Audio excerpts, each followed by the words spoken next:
Hello and welcome, everyone.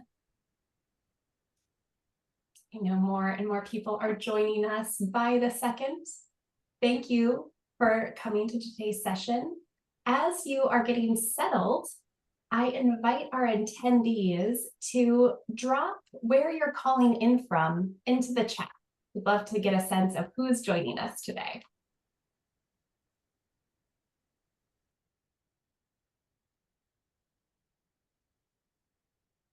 I see Tennessee, New York, Florida, California, Uganda. Wow, we have people from all over. This is fantastic. Thank you so much for carving out some time during your day to join us to learn more about athletics and academics through our Meet the Colleges webinars.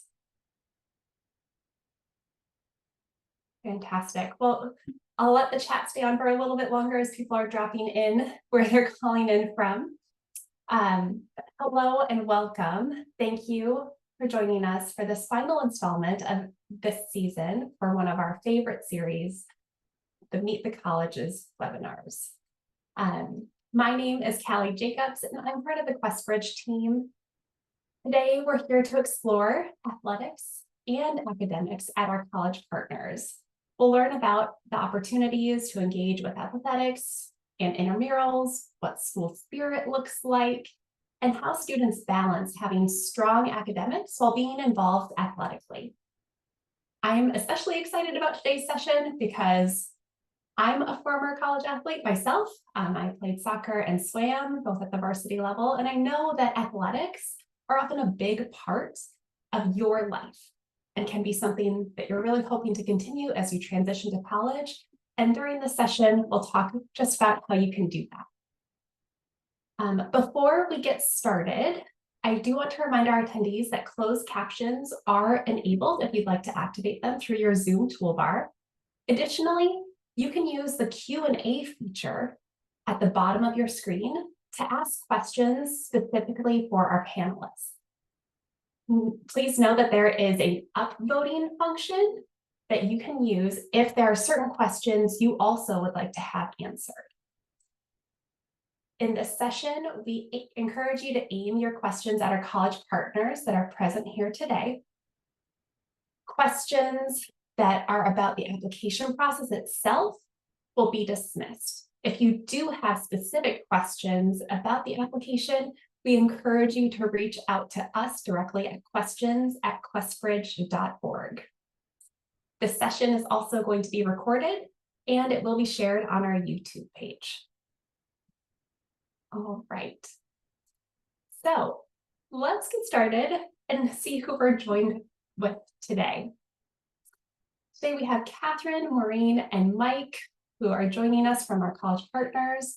We're so excited that you're here. We'd like to have you introduce yourselves by sharing your name, your role, your college and where it's located, and a fun fact about athletics at your institution.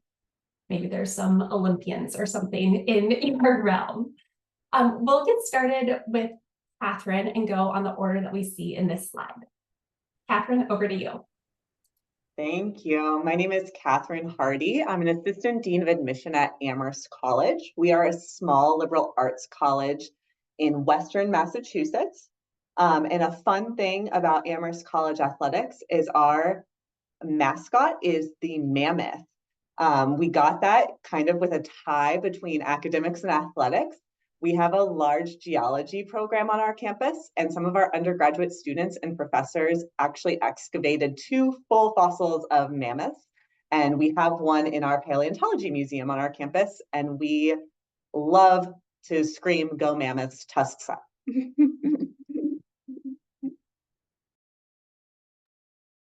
Fantastic. Thank you, Catherine. Maureen, over to you. Thank you very much. Hi, everyone. My name is Maureen Carroll. I'm Associate Director of Undergraduate Admissions at Cornell University in beautiful Ithaca, New York. I swear it's not fall here yet. This was just the best background I could find. So let's see. Since we're talking about mascots, we are known as the Big Red. Some people think we're the Big Red Bears because we do have a bear in a lot of our sporting events. We call him Touchdown. He is not our official mascot. We don't actually have an official mascot. But about 100 years ago, some enterprising undergrads found a bear cub and brought it to campus the way that it happened in the early 1900s sometimes. And that is how the bear came to be known as one of our symbols. And we have a lot of different cheers that we say, but recently the popular one is Yell Cornell. Thank you, Maureen. Mike, over to you. Yeah. Hi, everybody. My name is Mike Mansway. I'm Director of Admission and Selection at Davidson College. We're a small liberal arts college. We're located in Davidson, North Carolina, just about 20 miles north of the city of Charlotte. Fun fact for us with athletics, probably the most timely one, we had two members of our community earn Olympic medals in Paris over the last couple weeks. Very well known Steph Curry, Davidson alum, obviously won the gold medal in men's basketball. And then Evie Liebfarth, who is class of 2025, won medals in, I believe it was kayaking. She competed in 3 different kayaking and canoeing events. I believe she won the bronze in kayaking. She was actually on campus yesterday for our staff kickoff. So there's a ton of photos. I was not able to attend, but a lot of my colleagues got photos of her wearing her bronze medal. And there's a fun photo of the two of them at Paris. So for a school of 2,000 undergrads to have 2 Olympians this year was pretty fun. Fantastic. Thank you so much for introducing yourselves and sharing a little bit more about your institutions and these fun facts. Olympic medals, crazy stories about mascots. This has been wonderful. Now let's dive in and learn a little bit more about your colleges, including athletics and academics. We have some prepared questions for you all, and we also have this opportunity for attendees to submit questions through the Q&A feature. So we'll get started with our prepared questions, but attendees, remember, submit your questions, upvote the ones that you're most interested in having answered. So we'll start with our first question. How do athletics fit into the culture of your school and within admissions as related to students applying through the National College Match? Mike, we'll get started with you. Absolutely. So Davidson is really interesting when it comes to varsity athletics. We are arguably the smallest Division I athletic institution in the country. I mentioned we have just under 2,000 undergraduates. We have 21 Division I athletics programs. That equates to about 25% of our student body being Division I athletes. That means for us, they can't be a separate population. So when you talk about the role of athletics and academics together, our scholar athletes are truly scholar athletes. They are in the same classes, same residence halls, same dining halls as everybody else. A statistic I heard the other day that I've not bothered to fact check, I'm just going to roll with it, is that for our men's Division I football team, the most popular major is computer science. So for a lot of our varsity athletes, they have chosen Davidson because they can have that full college experience while still competing at a high level. It's also interesting for us that we don't compete with other similar colleges. Our athletic conference is Davidson, but then it's places like UMass, it's places like St. Louis University, it's places like LaSalle and St. Joe's, much larger institutions overall. So there is quite a bit of kind of school spirit that comes with that. I know we'll talk about that later, but this idea that our students are really balancing exceptionally high level academics with very high level competitive intercollegiate athletics. From the admission process, it's interesting because we obviously need to make sure that the students who are coming in as athletic recruits are going to be capable of really thriving academically on our campus as well, because they don't have any sort of additional, I don't want to say they don't have additional support, but they aren't kind of given a separate pathway as students to pursue. They have to be able to do everything. And so we do work very closely with our coaches. Related to the college match, however, because that is a full scholarship that we are awarding, while we do have recruits who will apply through the college match, their status as an athletic recruit doesn't actually factor into the match process. So we look at them simply as a candidate for Davidson through the National College Match, we consider them on the exact same set of criteria and the exact same pool as everybody else applying through the match. And if it works out that they are one of those, top candidates that we put on our match list, which does happen, that is great. And they can come here with that match scholarship and still play intercollegiate varsity athletics. Sometimes what happens is they don't end up making our match list and then they come in later through early decision or regular decision. I think it is also important to recognize in that process, and I think this is general for all of us, knowing the way the match works, that is not necessarily a guarantee that the school you're being recruited at through match is going to be the one that you match with. And so being very conscious of, from your perspective as an applicant, how you're shaping your match list as it relates to coaches you may be working with. So for athletics and the match for us, they're kind of separate parts of our admission process, but they do overlap occasionally for individual students. Thank you for sharing more about that at Davidson.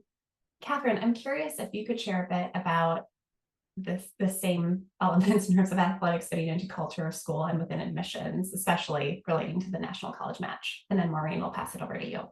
Yeah, a lot of what Mike says rings true at Amherst, with the big difference being that Amherst is a Division III school.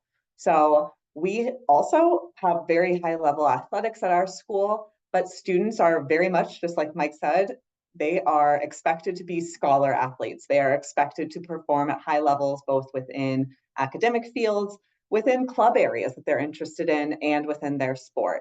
I think one of the big differences with Division III sports is maybe a level of time commitment and a level of openness if you are not a recruited athlete. As a Division III school, every Division III school is required to have the ability for tryouts for their athletic teams. And therefore, it is very possible if you are a match student, even if you've missed kind of the window to be a recruited athlete, perhaps you're just exploring the option of varsity sports entering your senior year, you haven't gotten on a recruitment list, that's okay at Division III schools. There are opportunities from each sports team to be able to try out for those varsity level sports.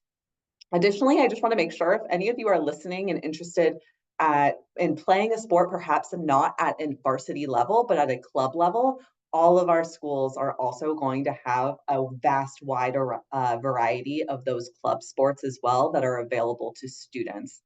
If you are applying through the match, you can be a varsity athlete here at Amherst. You really need to be in great communication with the coach that you are working with, and that you want to make sure that they know that you are applying through that match process so that they can best guide you.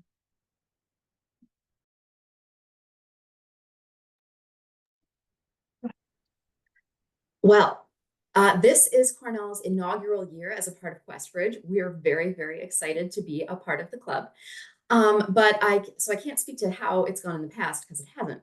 But what I can say is that we are Division I. We're part of the Ivy League, and the Ivy League isn't allowed to do merit or talent or sports-based scholarships anyway.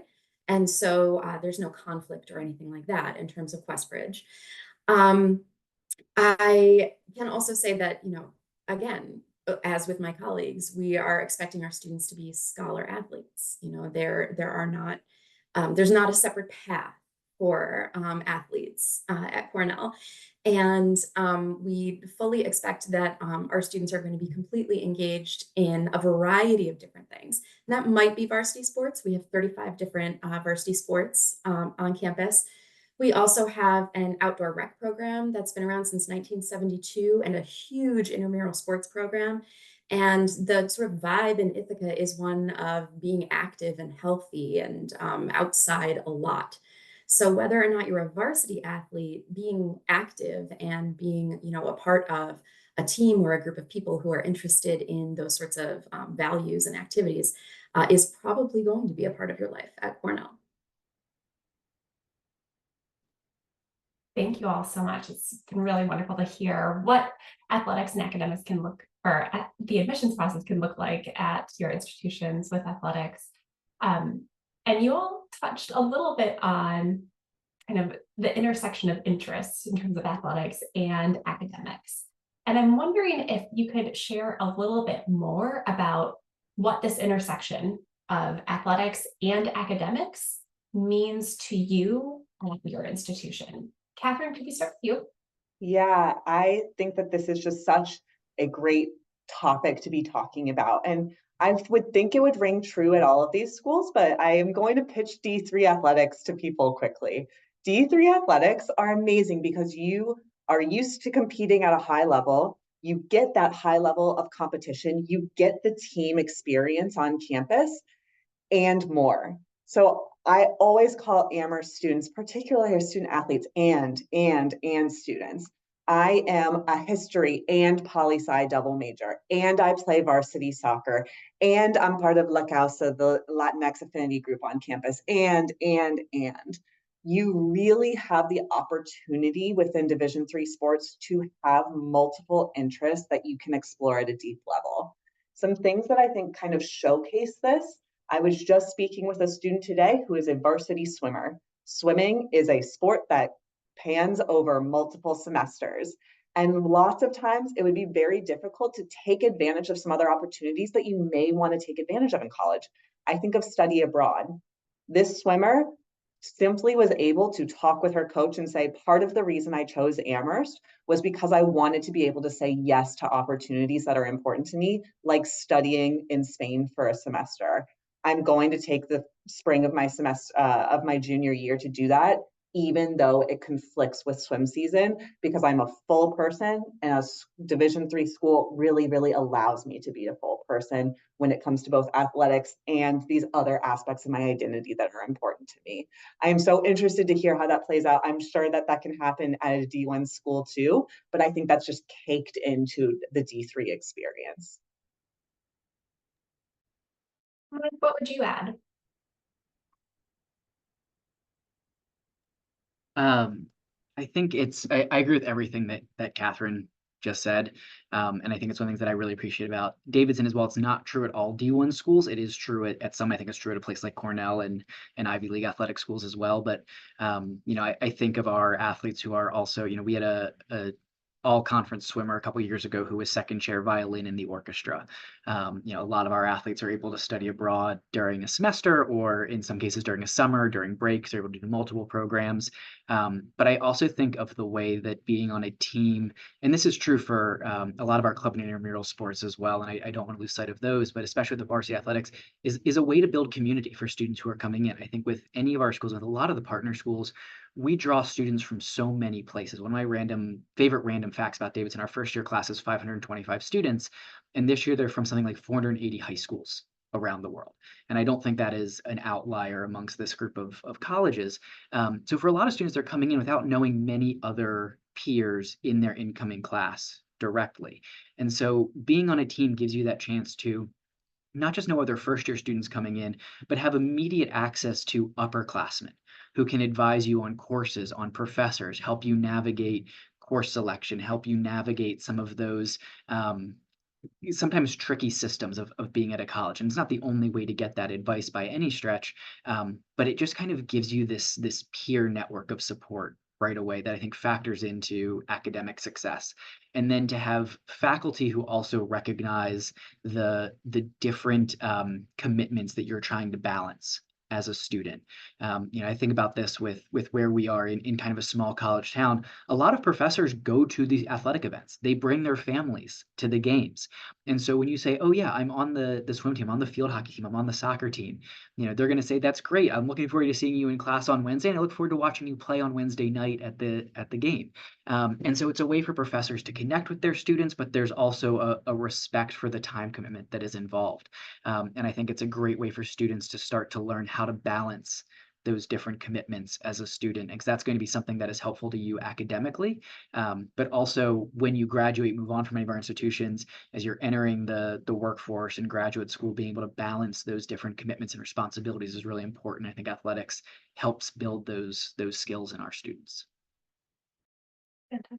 Thank you. Maureen, I'd love to just yeah. add on to what Mike was just saying about time management. That is one of those things when we see in applications that students are involved in sports at a high level over a long period of time. We understand that what it's like to dedicate yourself to something, to improve, to work hard, and all of those things. That doesn't necessarily have to be sports. It can be theater, it can be music, a variety of other things. But that dedication over time, I think, is really meaningful, and it does permeate into everything that you do. I also think that building of community, similarly to what Mike said, our students are coming from all over the world. A lot of times they're the only student from their high school coming. So in order to meet people and really expand your horizons quickly, a club or a sport is a great way to do that, and a great way to meet upperclassmen. And yeah, you just really need to talk to faculty, be open about what your commitments are, and almost anyone is going to say, okay, I understand you have this other thing that you're very dedicated to. We're going to work with you on that. And yeah, you just need to ask. And sometimes asking for help can be really hard, but you have a lot of resources in place as student athletes as well, to help you get that help.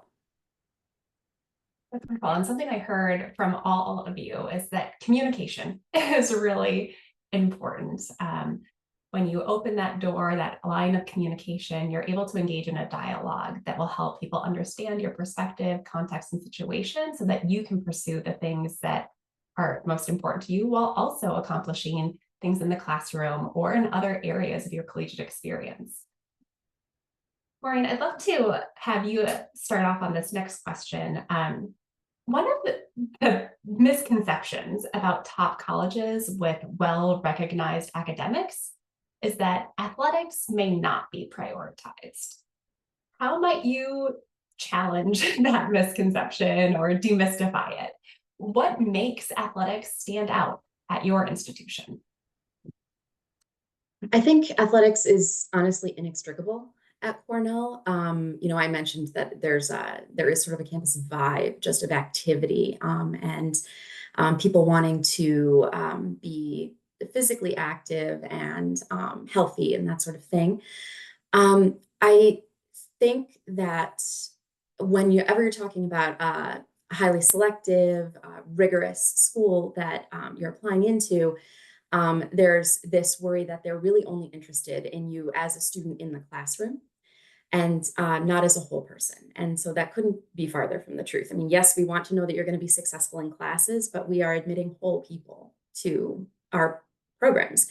And so we want that to be meaningful on sort of all facets, and that will help you thrive in all directions.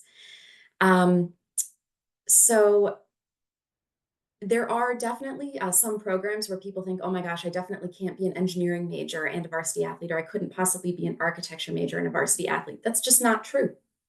Anytime you are a varsity athlete and you are something else, it is harder than just being one or the other. But anyone who is part of Questbridge and who is on this webinar and who's thinking about all of these is already lots of different things at once. And so this is not unfamiliar territory. So I would just say it's about using your resources and kind of coming into whatever college you end up going to and just shaking it for all that it's worth. And athletics is a big part of that. Thank you. Catherine, Mike, what would you add? How do you challenge this misconception, and what makes athletics stand out at your institutions? I think one misconception is that they're separate, and Maureen was touching on this, right? Like, we are all whole people, and our students who are student athletes are involved in all kind of facets of our campus.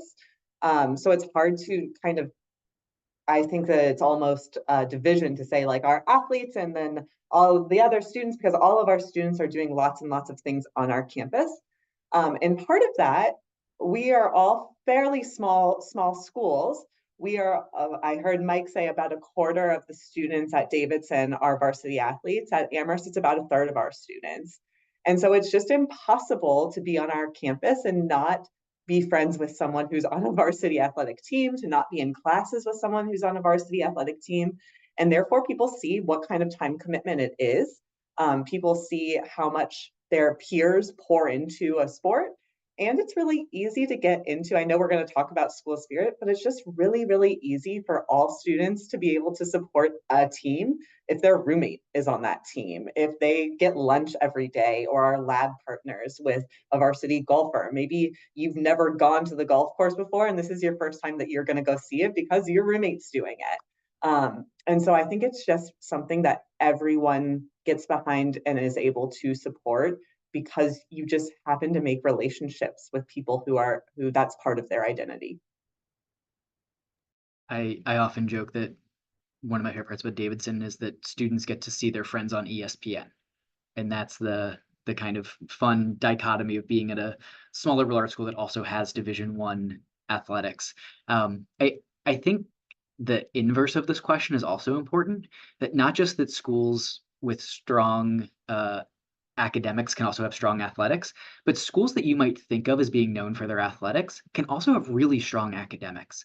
That was a mistake that I know I made doing my college search, that I kind of had a litmus test that if I saw a college get a lot of ESPN coverage, I kind of took them off my list because I thought the academic programs wouldn't be as strong because they were focused on their sports programs.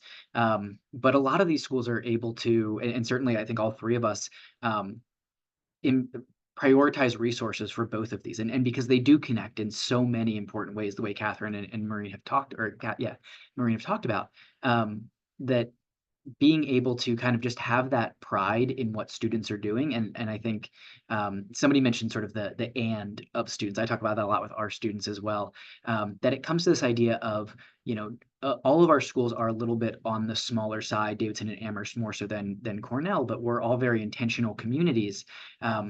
But we all try and punch above our weight class.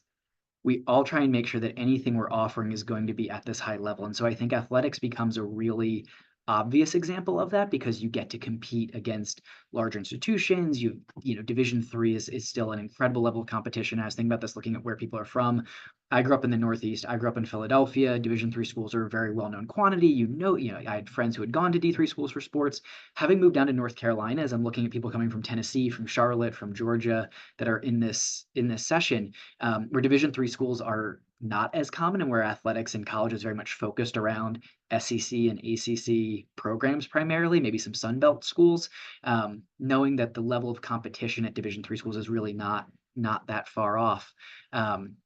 But I think it gets back to this idea of we want the programs we offer to our students to be fulfilling and allow students to pursue their interests at a really high level. And that's going to be true in the classroom, it's going to be true outside of the classroom, both with athletics, but also with the arts, with clubs, with outdoors programs. Marie mentioned that at Cornell, it's certainly true at Davidson. I know it's true at Amherst. It's this philosophy of we can have all of these ands as our campuses. And all of these ands are what makes a really beautiful, diverse, and interesting community, right? And this is something that each of you has touched on. And this sense of community creates a feeling of belonging. So we've talked a little bit about like school spirit, and I'd love to kind of explore that a little bit more, because while we've focused a little bit on varsity athletics, there are a variety of athletic levels that people can participate in while they're on a college campus, and school spirit looks different at each institution as well. So how does school spirit play a role in building community at your institution? And do you have like a favorite tradition that students partake in? Catherine, I'll start with you. Sure. So one thing I love about the school spirit question is it is such a double-sided thing. I love at Amherst, we have fun rivalries with other Division III NESCAC schools in our division. One of them is with Williams College, which is an excellent, wonderful school. If you're looking at a place like Amherst, you should be looking at them too, quite honestly. And there is just so much of a fun rivalry there. And that's exactly what it is it's fun. It brings our alumni network together. Our homecoming every year is during the Williams Amherst football game. It is a widely attended event. You get to talk to alums who might be 20 years older than you and just have this really fun day that turns into a special connection afterwards. You might actually get an internship with them too after the fact. But it's just a way that we all come together to have this fun rivalry. And at the end of the day, you're going to have a network of small liberal arts colleges like Williams that if you go out into the world after college and you meet an alum that went to another NESCAC school, you're like, oh, hey, I know that we were rivals during college. And now I also know that you had a really similar experience to me in college. And I kind of understand where you're coming from. So it's something that's like fun, lighthearted, and I think actually connects like-minded schools in this fun rivalry that exists. Mike, Maureen, anything you would add? I'd love to hear about some traditions and school spirit at your institutions. Yeah, I think one of the cool things with us where we're located geographically, a lot of the non-conference games for our athletics programs are against ACC and SEC schools. So the sort of school spirit, the energy around, Davidson hosting Virginia Tech in soccer, Davidson hosting Duke in men's basketball, and the fact that those tickets are free for students. So you can go watch these big top 25 national programs in these sports compete on our campus, and you're not camping out for tickets. And those are fun traditions in their own right. But it's just very accessible at a base level for our students. And so, you have like our women's basketball team this year started off the season phenomenally well. And I think they beat Wake Forest. They beat Duke at Cameron Indoor, and I think they lost to Chapel Hill by 4 points. So they were almost having one of the best ACC seasons, even though they're not in the ACC. And again, they're taking these same classes. They're just, they're in the first year residence halls. There's no difference between them and any other student on campus. So that just kind of chip on our shoulder, I think is really connecting for our students. I think of things like every graduating class at Davidson since the class of 1997 has seen our men's basketball team in March Madness at least once during their 4 years on campus. So there are those sorts of connections as well. And then to get into like we have an intramural sport at Davidson that was invented at Davidson. It's called flickerball. It's like a flag football, rugby, frisbee hybrid. It's not going to try and explain the rules, but your team is your first year floor. So all the first year residence halls compete in a tournament throughout the fall semester, and then the top two teams play the championship game under the lights in the football stadium during Parents Weekend. And if you win, it means nothing outside of Davidson, but it is lifetime bragging rights within the Davidson community. And is again one of those traditions that connects people. It's not varsity athletics. You don't have to try out. You don't have to be a natural athlete to do this. It's just a way to start to build community on the residence halls, to have this experience that you share with previous generations, and just a way to get out, to have fun, and just a way that we welcome people into Davidson and make a big deal out of something that in and of itself doesn't have to be a big deal, but we choose to make it one because that's what's fun for us and our students. That sounds super fun and also intimidating because I'm like the opposite of a sports person. I would have been like, please don't make me, but it sounds like it would have been fun. So I can say school spirit at Cornell is, there in spades. It's just a fact of life. Cornell is a little bit bigger, a little more than a little bit bigger. We actually have 8 different undergraduate schools and colleges, and we have about 15,000 undergrads. So our freshman class is about 3,300 people. And, doing the math and everything, obviously that means that a smaller percentage of our students are varsity athletes, but that's why I've been talking about, club and intramural as much. So that being said, there are a lot of ways to have spirit at Cornell, Cornell overall, or whether it's for your College of Engineering or the hotel school or, agriculture and life sciences. There's a lot of spirit within the colleges as well. So sports is where everyone really comes together. And that is nowhere else is that more true than when Cornell ice hockey gets started. We have a group, our ice hockey arena is called Lina, and we have the Lina Faithful, and they are crazy. They have a whole separate website that has goes over all the chants and cheers and traditions for every single part of the game. And some of them are more appropriate than others. But a lot of them have been discouraged, like throwing fish on the ice when we play Harvard. We're not supposed to do that anymore. I went to that game this year. We're not supposed to do that anymore. There's also a tradition of when we play Colgate University, they throw toothpaste on the ice. So just those fun rivalries. You do it because it makes you feel like a part of something bigger. And man, when we beat Harvard 4-1, it was awesome. That was my first hockey game ever at Cornell this past year, and that was a lot of fun. So yeah, I think no matter which of our schools at least you're looking at, you're going to have a lot of fun as it pertains to school spirit.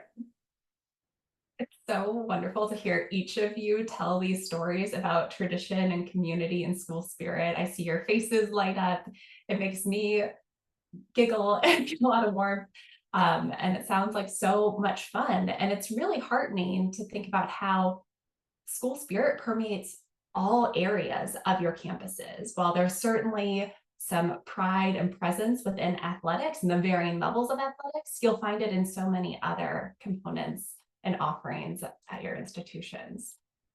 I do think though, so Mike, we played flicker ball where I grew up in Wisconsin. And so now I feel like I have to check in with my elementary school gym teacher about where he got that game.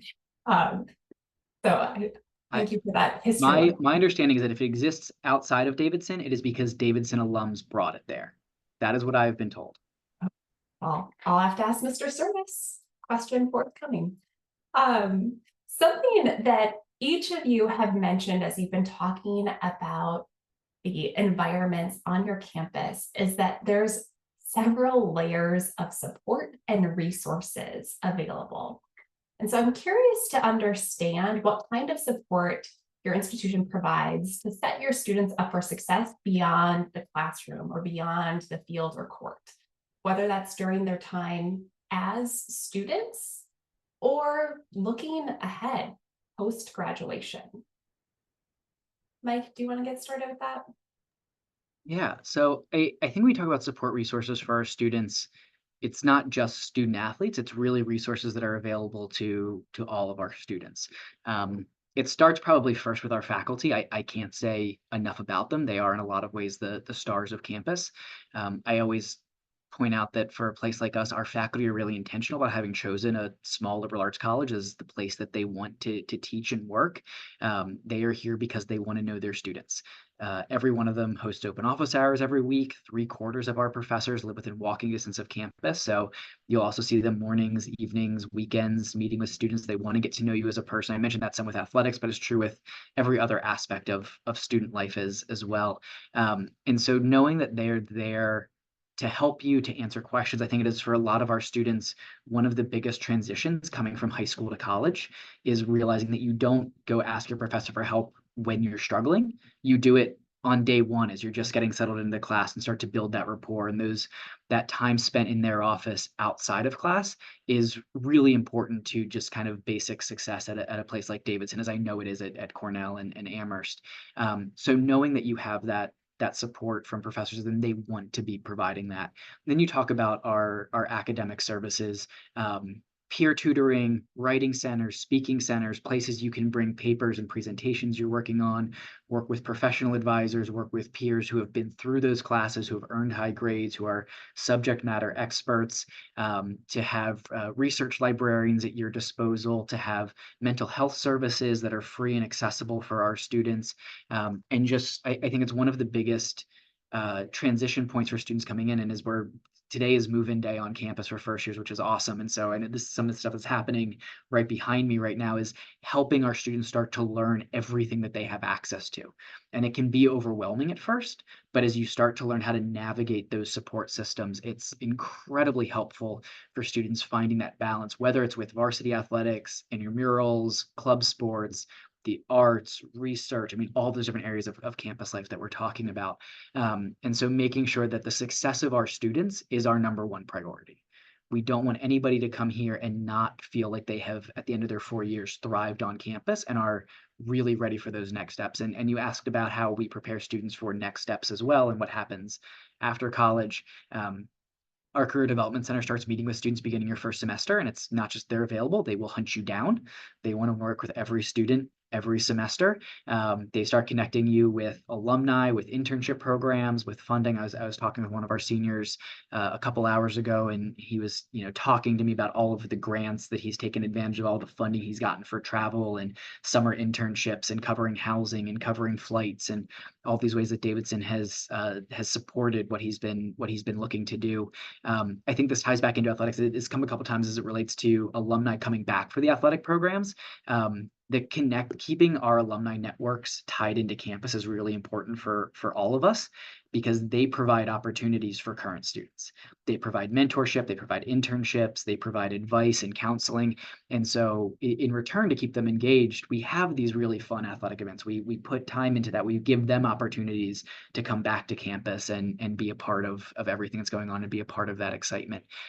With athletics specifically, we actually have a career counselor who works with our athletes, and he does a really, really great job of coordinating professional experiences during away trips for teams. So like if our field hockey team is up in Philadelphia for a weekend to play St. Joe's and LaSalle, he'll also coordinate as part of that the field hockey team meeting with Davidson alumni who work in Philadelphia for a panel, or he'll coordinate, tours of Vanguard, which is based in Malvern, right outside of Philly. And so we're able to leverage the travel component of high-level athletics, which does sometimes take away from time on campus, but think about, great, how can we really use that then to provide different opportunities for these students who are going to be traveling the country for athletics? So it is tied in very, very tightly, but I think, again, those sorts of resources are available whether or not you're an athlete. It's about knowing that you're surrounded on any of our campuses by people who are invested in your success. Maureen, Catherine, what supports are existing on your campuses? Yeah, I think one of the first points Mike made about, you don't wait until you need help. You identify yourself, you go to your professors early on, you go to advisors and office hours.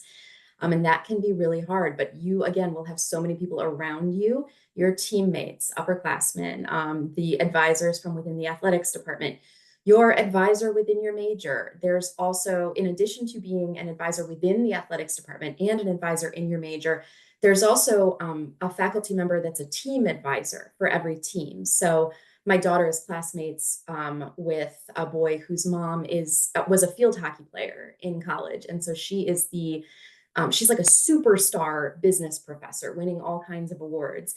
And she is the field hockey advisor and just loves it. Pictures of all the kids at the field hockey games and everything. And so like Mike said too, it's just another example of how many people are there trying to make sure that you will be successful.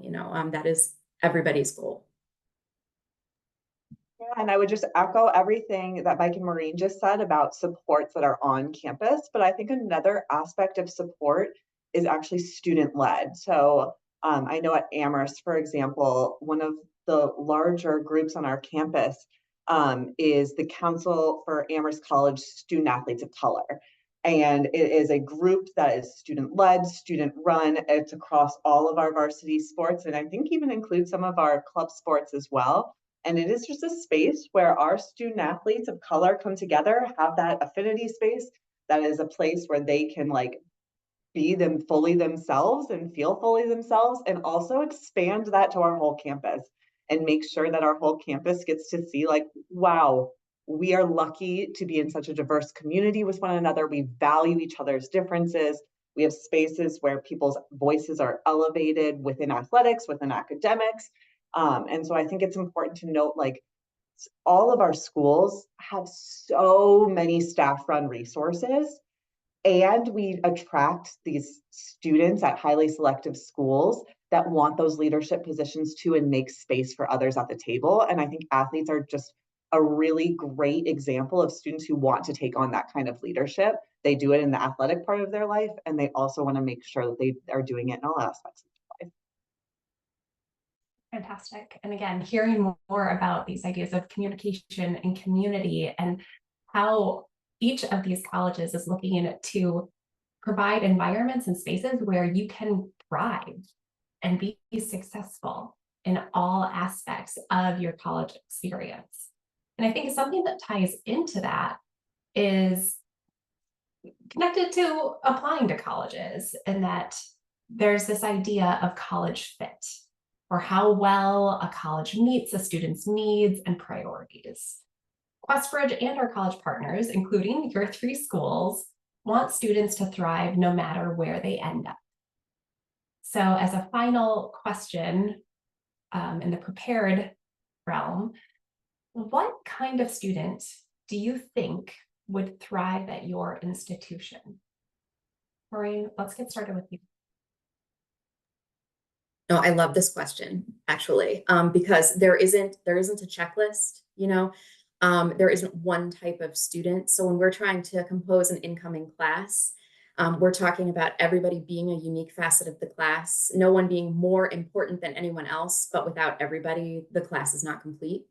So yes, it's an overly romanticized view of admissions, but it's, really how we're trying to approach this. So I think what people have in common is passion.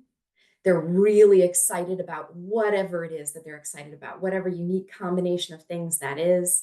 And that can be, anywhere on the scale of like introversion to extroversion. That can be anywhere on the scale of athletic to not, or musical to not, or, biology and math, all the way over to, fine arts and theater and everywhere in between.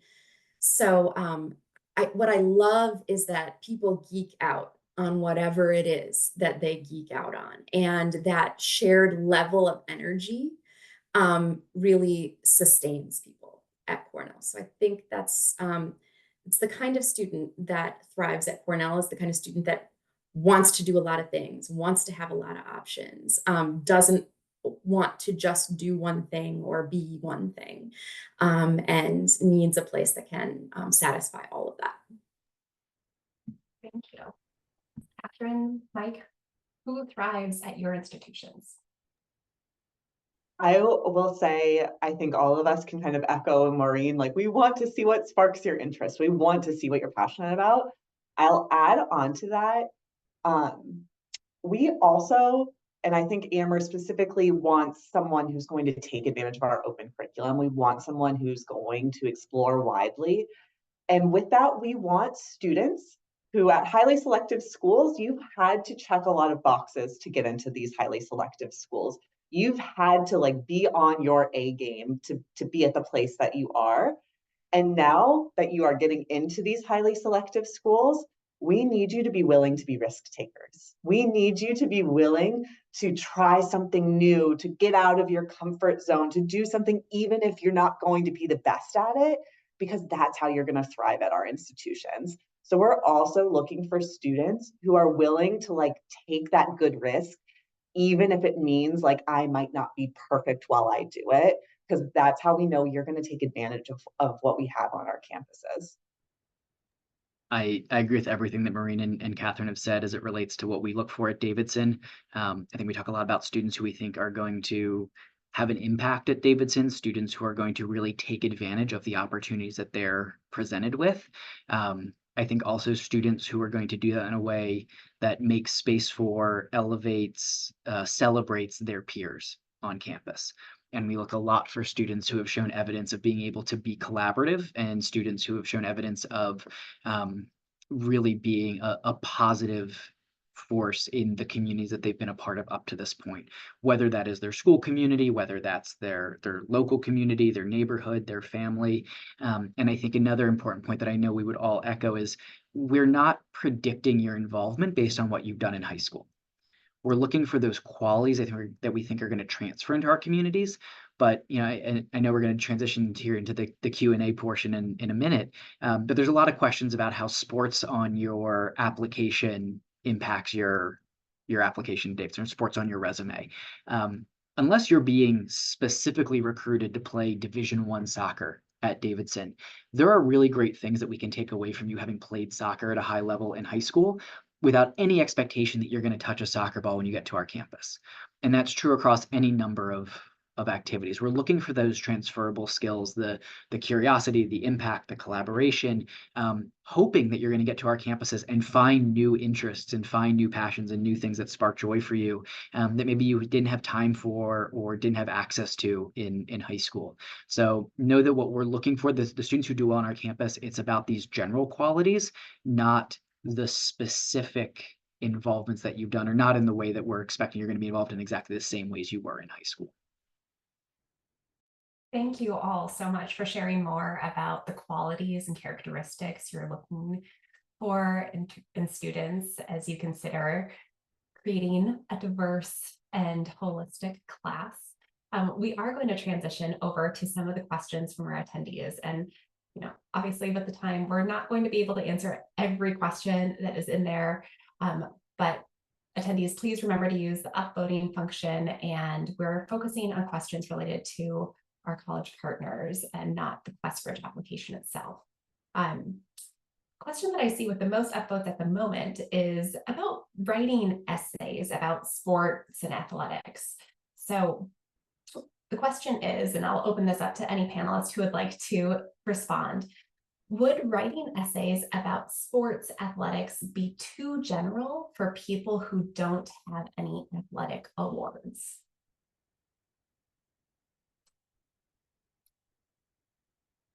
Yeah, go ahead, Maureen. Yeah. I don't think you need to have awards or necessarily leadership positions or anything like that in order to write a really compelling essay about sports or anything else. I think, though, that what you are writing about, the specifics of it, what makes it meaningful to you, that is the most important part of writing an essay. We don't want a generic essay. Certainly you could be captain and have a million awards and still write a generic essay. So we really want to see your personality come through. We want to see how you write, how you're responding to whatever the prompt is, and that whatever you're writing is hopefully deeply meaningful to you.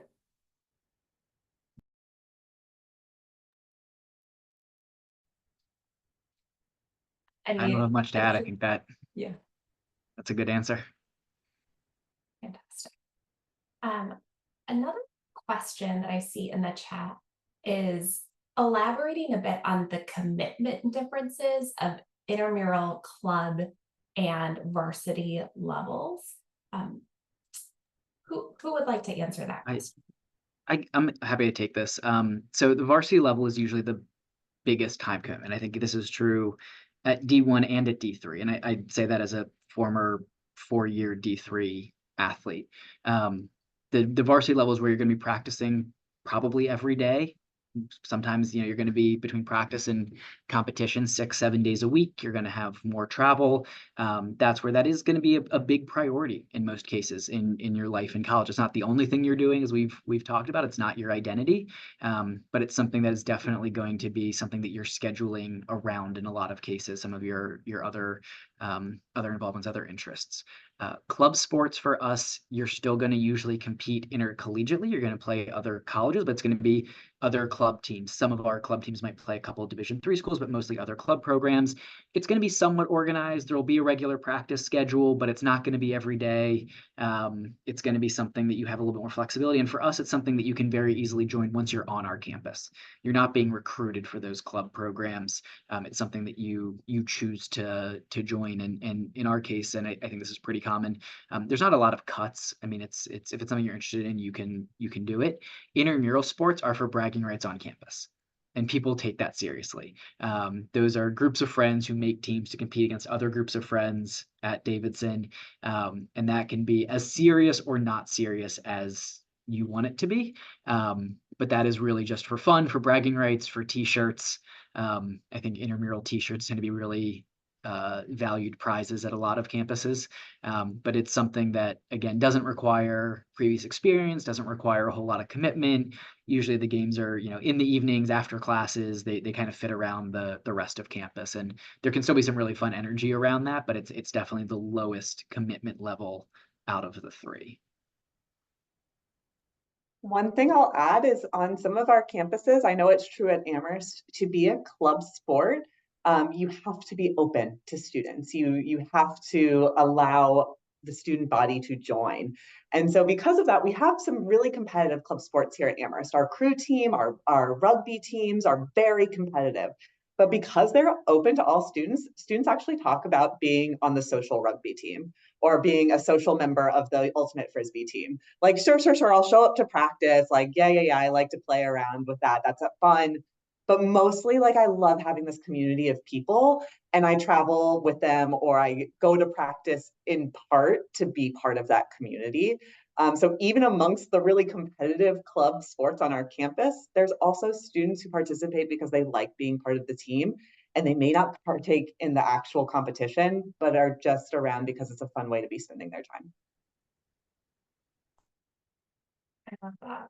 So lots of ways to get involved and enjoy athletics, no matter what level of commitment you're looking for. I think we have time for about one more question, and I see this as another upvoted question here, really regarding the recruiting process and how it works in conjunction with QuestBridge. In particular, should a recruited athlete contact admissions and the coach recruiting them? Will the coach even know if they're a QuestBridge scholar or finalist? So any advice? I imagine it might vary by institution, but any quick tidbits of advice that you could offer regarding the recruiting process? I'll jump in on this quickly because I am both our athletics liaison and our QuestBridge head at Davidson. So I work with both of these processes very deeply. The best advice I can give you is to be very transparent with your coaches, the coach recruiting you. Let them know that you're applying to Davidson through the QuestBridge process. Maybe encourage them to talk to admissions. We typically know who the recruits are. Coaches at most schools, we're doing some sort of academic pre-read on recruits, so coaches can have intentional conversations with them. I know Amherst does that. I know Cornell does that as well. And so we often have the students who have been through or who are in a recruiting process flagged in our system. We know who they are. So when you apply through QuestBridge, that tag as a recruited athlete is also already on your file. But definitely be transparent and talk to your coaches. Let them know that's what you're planning. They can give us a heads up. Sometimes coaches are not familiar with QuestBridge. I saw that question in the Q&A as well. So sometimes it's helpful for us to be able to have that conversation, explain what the National College Match is, what that timeline looks like, and make sure that everyone is just on the same page. Like I said, we absolutely have recruits who go through the National College Match, but it does make things more complicated, not bad, just different. And so just the more transparency, the more open communication that there is, the less chance that there's going to be something really surprising or that really throws off a process. I think the nice thing is that the National College Match happens early enough that it often aligns with recruitment for athletics at a lot of schools.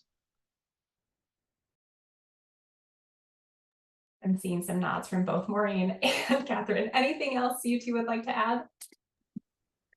Just that since this is our first year, we will see how that all goes with recruited athletes. Because of the Ivy League rules, there are only a certain number of recruited spots on each team. And so recruited is not always the same as supported, and there's just lots of terminology. And so yes, communication is key. Be sure that you are communicating with the coach. Be sure that you are communicating with us. We have a liaison as well, Patty Grace. She's amazing. So if you have questions, we've got people that can help you with answers. And all I'll add to that is coaches may not know at first what QuestBridge is. And when they find out what it is, they're so excited.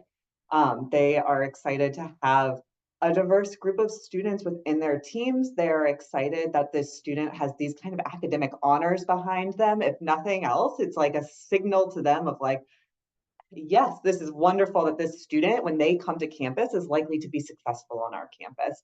And so communication is key. And if you're applying with a QuestBridge app, that is welcome. Fantastic. Well, thank you all so much for your time today. Attendees, please join me in thanking our panelists. Nice virtual round of applause for you all. And for sharing more about your institutions and what athletics and academics looks like on your college campuses.